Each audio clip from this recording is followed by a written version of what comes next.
Buhari talks about corruption, and corruption, that is it. He has never gone beyond saying what corruption is. I speak about corruption and I go straight to the point and tell you corruption is inflated government contracts. And I can, forgive my language, academically tell you that I have never heard, for all the years that Buhari has been fighting corruption, anything for him to even indicate that he understands how corruption is perpetrated in Nigeria. Very quickly, I'll tell you, there are 7 different ways. First one is inflated government contracts, which is responsible anything between 55 to 65% of the quantum of corruption.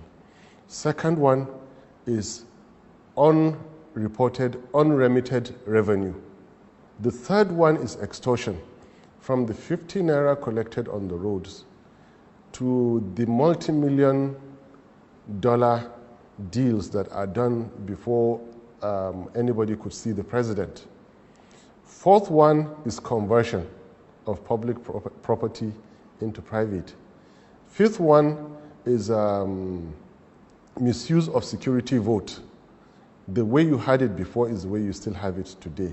Sixth one is wastefulness, criminal wastefulness. Anything you can create to spend money recklessly on.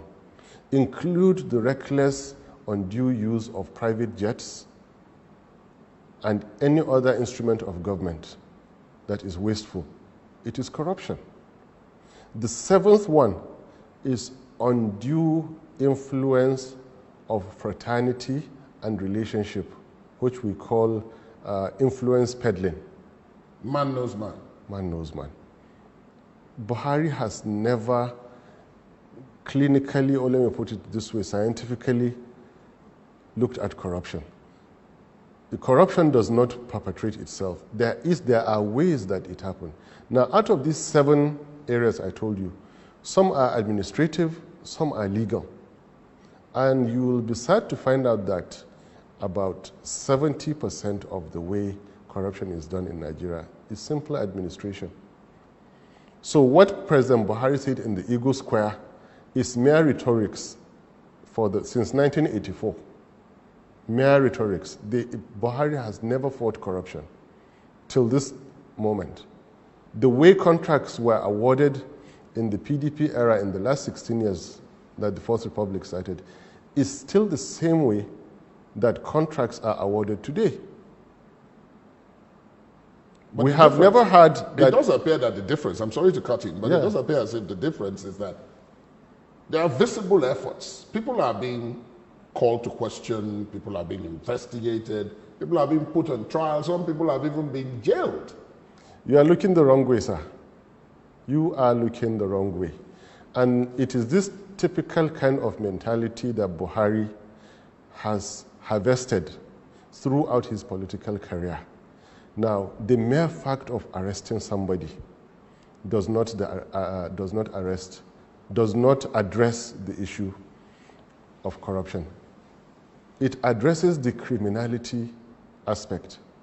What we should be technically interested in, how did that act of criminality happen? They inflated a contract. How will you stop it? Control the mechanism. You no longer can inflate contracts because there are limits to what you can add. Logical limits, mathematical limits to what you can add. And by the way, PDP government, right from Obasanjo's time, had been apprehending and arresting and convicting people. Those who are jailed now, if you trace it, you will find out that their cases began during the PDP governments. I don't see what Buhari is doing now really as fighting corruption. For the past 26 years, I have been interested in writing a book on the Naira. I have not been able to write the book, but I have been monitoring the movement of the Naira, the fluctuations, and major events that happen as the Naira slides. I regret to inform you that since May 2015, what I notice is that the moment Naira drops, a major arrest is made. And this is only done to cover the failures of the government. Each time the naira drops, each time the naira drops, a go major back. arrest is made. Yeah.